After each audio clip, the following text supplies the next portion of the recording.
Assalamualaikum warahmatullahi wabarakatuh. Perkenalkan, saya Syira Aisilia Budiaji dari Prodi Manajemen Informasi Komunikasi Sekolah Tinggi Multimedia.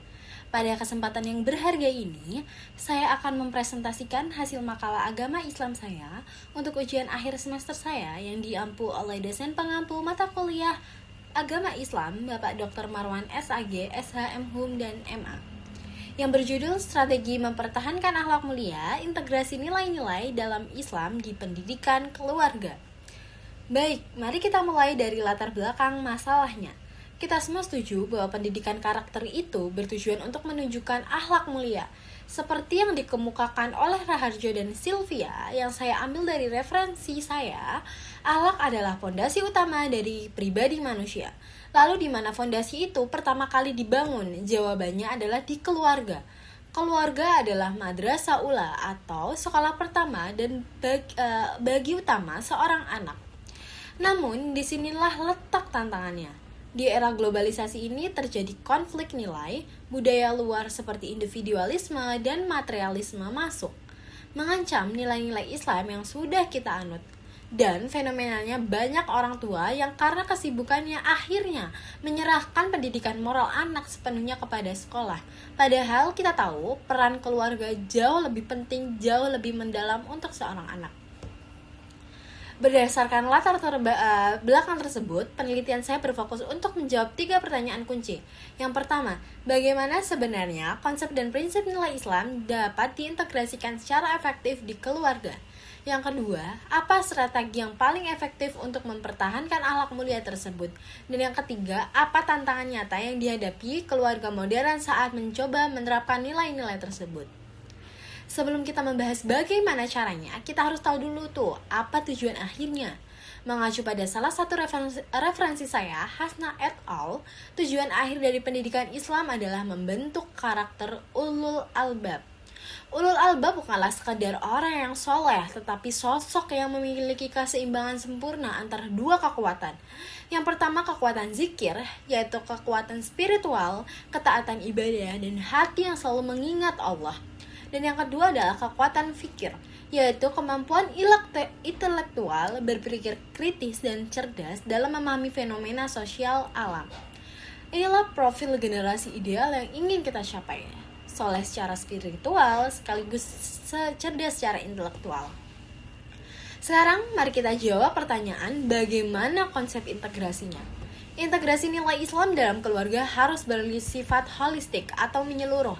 Tidak bisa parsial atau 3 pilar utama yang harus ditanamkan.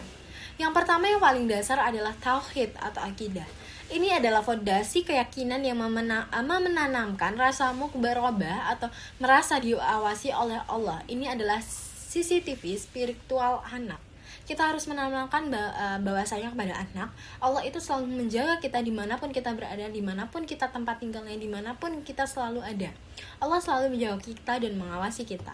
Yang kedua adalah ibadah atau syariah, yaitu membiasakan ritual bukan sekadar sebagai beban, tetapi sebagai juga kebutuhan jiwa. Bahwasanya ibadah adalah fondasi atau tiang kehidupan. Kita harus menanamkan diri kepada anak bahwasannya ibadah itu jangan dijadikan beban ataupun sebagai kebutuhan jiwa. Bukan yang penting sholat, tapi yang penting sholat. Nah, seperti itu. Dan ketiga adalah akhlak moral. Ini adalah buah dari tauhid dan ibadah yang kuat. Wujudnya adalah dengan kesolehan sosial, seperti jujur, peduli, dan santun kepada sesama. Selanjutnya menjawab pertanyaan yang kedua, apa strategi paling efektif untuk menanamkan 3 pilar tadi? Ada 3 strategi kunci yang harus dijalankan oleh orang tua sebagai madrasah ula. Yang pertama, yang paling krusial adalah keteladanan atau uswah hasanah. Anak adalah peniru ulung. Orang tua tidak bisa menyuruh anak jujur jika mereka sendiri berbohong. Orang tua harus menjadi role model. Jadi ketika kita meminta anak untuk jujur, kita juga dibiasakan untuk jujur. Karena anak adalah role model kita. Anak adalah cermin dari kita sendiri. Yang kedua adalah pembiasaan atau habituation. Akhlak mulia itu bukan instan, tetapi hasil dari pengulangan, seperti membiasakan sholat, adab makan, dan membiasakan kata-kata baik seperti maaf, tolong, dan terima kasih. Ketiga ada dialog dan kisah. kita harus meninggalkan metode yang OTR atau pokoknya. Kita perlu membangun komunikasi dua arah dan menggunakan kisah-kisah Nabi untuk menanamkan nilai. Itu jauh lebih menyentuh anak, karena bahwasanya ketika kita menjelaskan atau menceritakan sesuatu di masa zaman dahulu yang belum seperti masa zaman, itu lebih menyentuh ke hati anak atau merasa paham tentang apa yang kita ceritakan. Tentu saja kan menerapkan strategi ini tidak mudah. Ini menjawab pertanyaan yang ketiga, apa tantangannya? Karena menerapkan tantangan ini untuk strategi di zaman sekarang itu sulit. Jadi di sini ada tantangan dua, eksternal dan internal. Tantangan eksternal adalah hemogi teknologi, gawe dan konten digital seringkali membawa nilai hedonisme dan materialisme, serta tentu saja lingkungan pergaulan. Namun, seringkali lebih berat adalah tantangan internal, yaitu keterbatasan ilmu agama dari orang tua itu sendiri, dan yang kedua kesibukan orang tua yang membuat quality time berkurang drastis, sehingga fungsi pengawasan dan keteladanan menjadi lemah. Jadi, apa solusi dari tantangan ini? Solusi adalah kembali ke tujuan kita, mencetak generasi ulul albab seperti viral internal. Seperti yang kita lihat diagram, di sisi kiri ada tantangan zaman, materialisme, hoax, dan budaya asing. Generasi ulul albab seimbang zikir dan fikirnya, tidak anti modernitas, mereka tidak menolak gawe atau teknologi, tetapi mereka memiliki filter dalam dirinya. Mereka bisa memilih mana yang hak, benar, dan mana yang bahlil, salah. Sehingga hasilnya mereka menerapkan hal positif dan teknologi, namun akhlak mereka tetap kokoh. Sebagai kesimpulan dari presentasi ini, ada 4 poin utama yang saya ingin tekankan. Yang pertama adalah keluarga adalah fondasi utama, madrasah ula yang perannya tidak tergantikan oleh sekolah.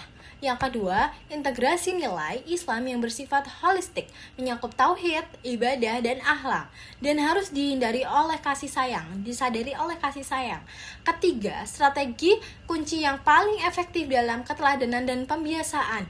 Dan keempat, tujuan akhir kita adalah melahirkan generasi ulul albab yang mampu menyaring tantangan zaman sekarang. Terakhir, berdasarkan kesimpulan tersebut, saya mengajukan 3 saran. Bagi orang tua, bagi lembaga pendidikan, dan bagi generasi muda.